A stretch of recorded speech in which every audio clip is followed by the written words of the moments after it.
locked up for not being able to pay off debts from court fines and fees all over the U.S., even though the Supreme Court set a precedent 3 decades ago that made the practice unconstitutional.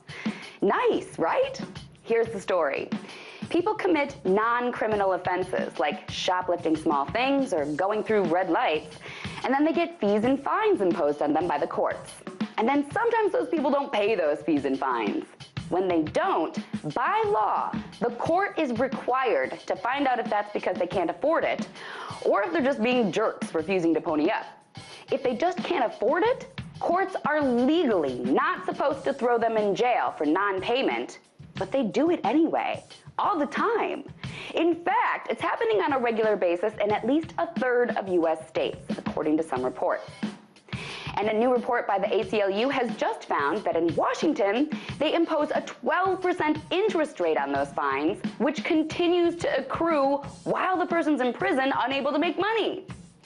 The result is often a lifetime sentence of debt and jail hopping.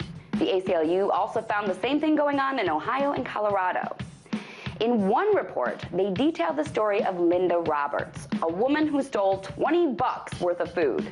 When she got caught, courts imposed $371 in fines and fees.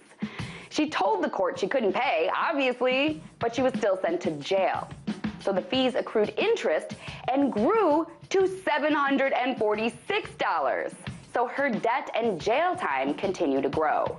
Cool story, right? Now, some of you might say, you break the law, you should pay. And if you can't pay, you should go to jail.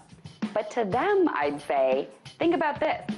These imprisonments not only violate our laws in just the same way that the shoplifters and speeders violated the law, but they also cost taxpayers money. For example, the ACLU found that in Jefferson County, Colorado, people are imprisoned for 1 day for every $50 they owe. But it costs the system $70 a day to hold a person on the taxpayer's dime.